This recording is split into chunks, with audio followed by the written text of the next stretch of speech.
What if every convenience carries a formation or it changes us? What if the way we interact with objects, with speed, with replaceability, with infinite options, what if it is quietly transforming or forming our expectations of life itself? And more importantly, what if this is forming our character? So today I want to reflect with you on a shift that may be happening all around us, and that is a shift from repairing to replacing, from patience to speed, from endurance to optimization. Because if this shift is real, then it's not just about broken appliances, it may be about broken commitments. If character is shaped by repetition and our daily repetition is optimization, comparison, speed, and replacement, then what kind of people will we be in 20 years? If we repeatedly replace instead of repair, what habits are we forming? If we repeatedly avoid inconvenience, what do we become?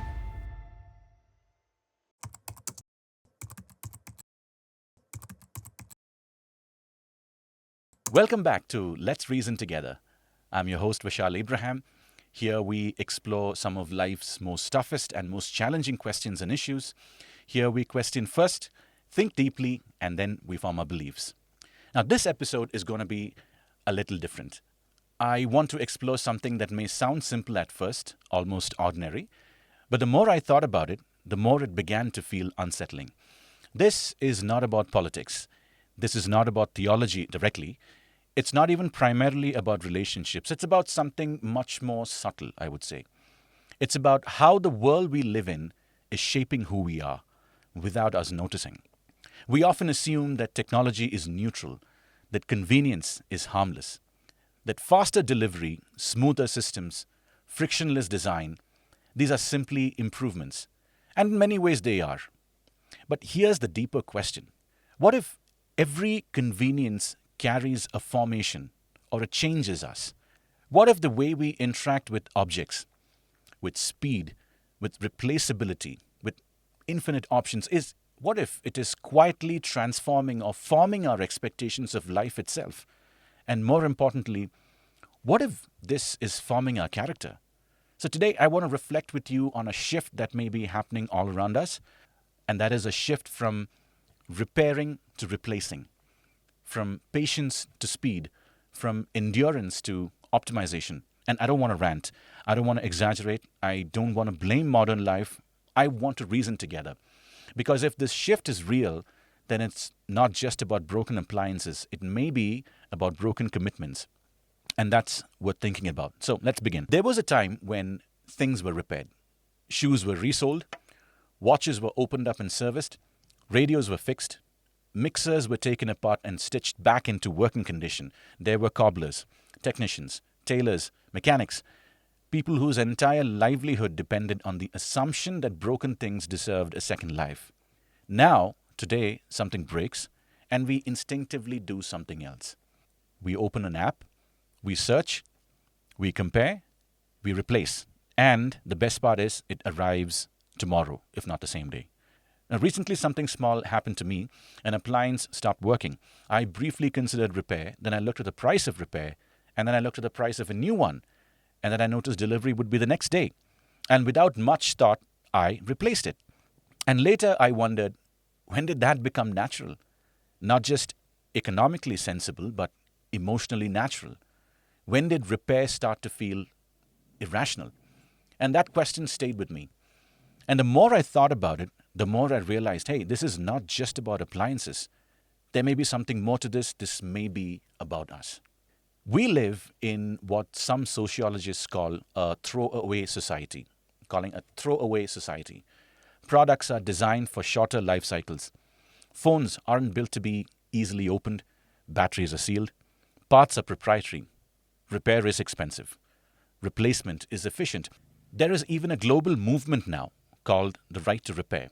And the right to repair increasingly design products that are intentionally difficult to fix because companies make it difficult for us to repair. Replacement is not an accident. It is engineered, it is profitable.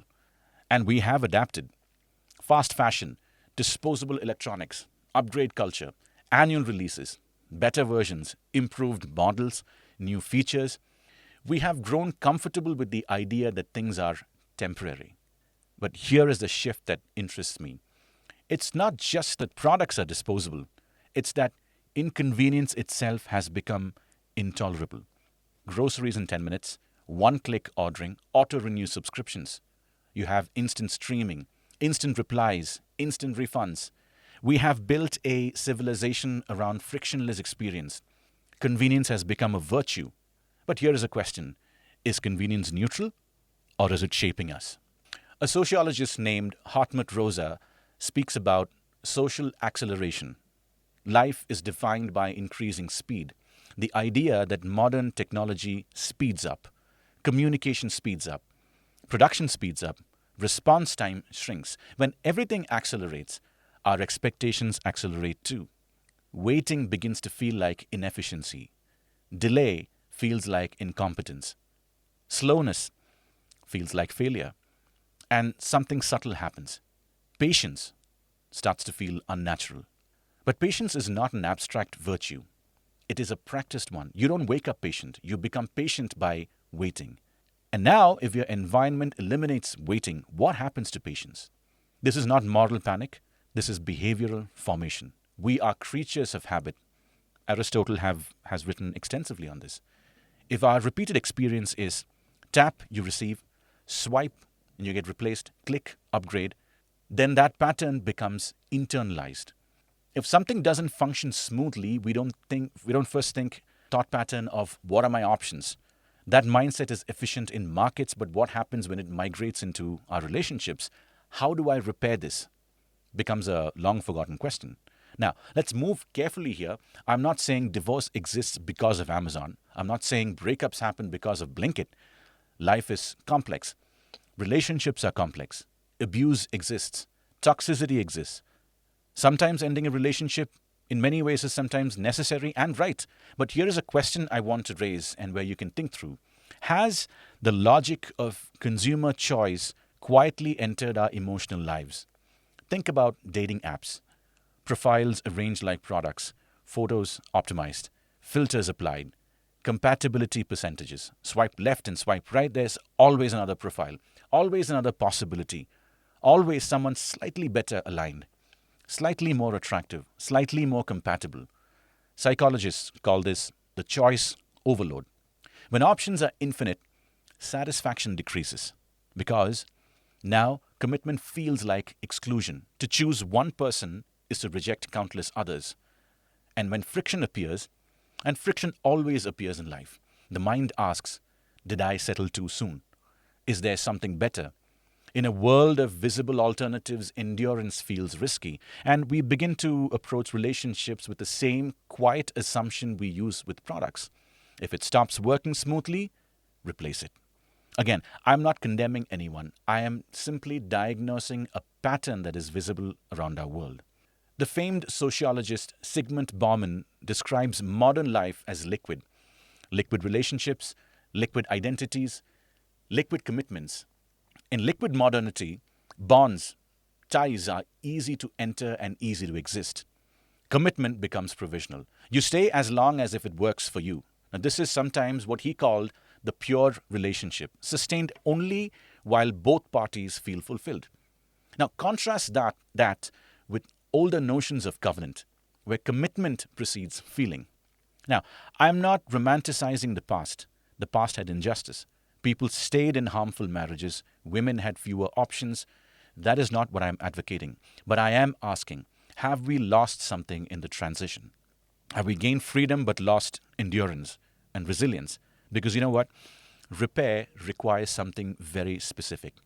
It requires staying long enough to understand what broke. And staying is difficult in an age of alternatives. Let's go slightly deeper. Aristotle said that character is formed through habit.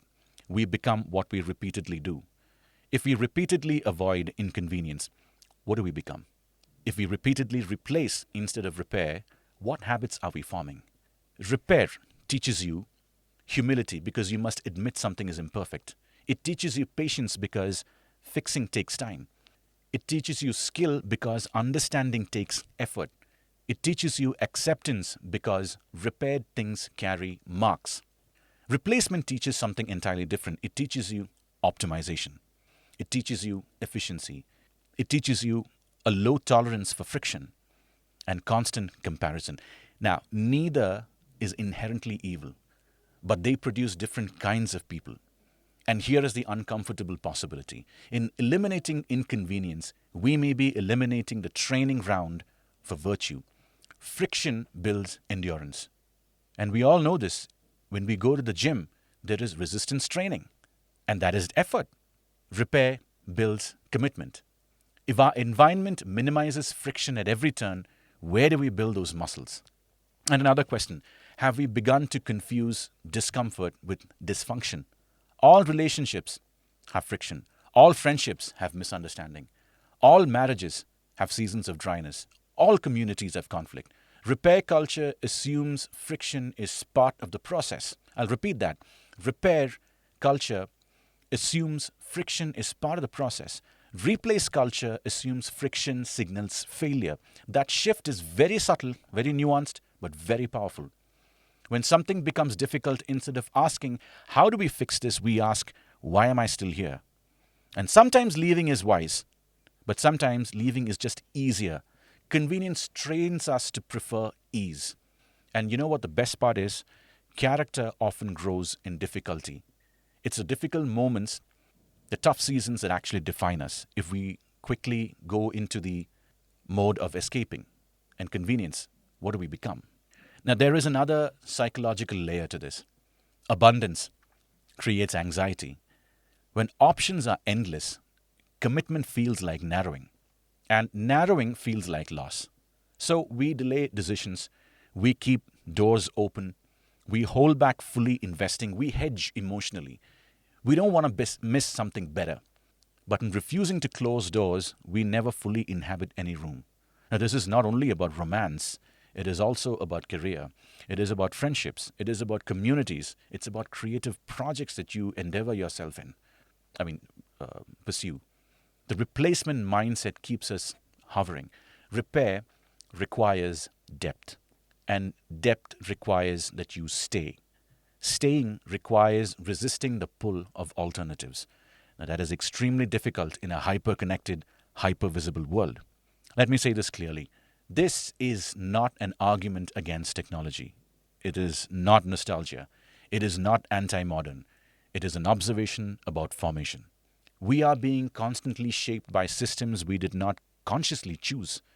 Convenience feels empowering, but every tool forms its user. The printing press formed literacy, television formed attention, smartphones formed immediacy, and convenience platforms are forming expectation. If everything in your life arrives quickly, works seamlessly, and can be replaced effortlessly, your tolerance for complexity shrinks, and life and relationships are complex. They are slow, they are inefficient, they are inconvenient, and they cannot be optimized like apps. This is a hard truth.